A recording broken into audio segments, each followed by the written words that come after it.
Lo Spirito con l'unzione m'ha consacrato, lo Spirito m'ha mandato ad annunziare ai poveri un lieto messaggio di salvezza.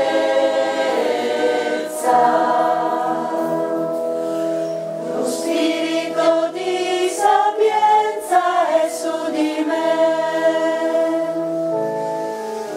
per essere luce e guida sul mio cammino. Mi dona un linguaggio nuovo per annunziare agli uomini la tua parola di salvezza. Lo Spirito del Signore è su di me, lo Spirito con l'unzione m'ha consacrato, lo Spirito m'ha mandato ad annunziare ai poveri un lieto messaggio di salvezza. Lo Spirito di fortezza è su di me, per testimoniare al mondo la sua parola. Mi dona il suo coraggio per annunciare al mondo l'avvento glorioso del tuo regno. Lo Spirito del Signore è su di me,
la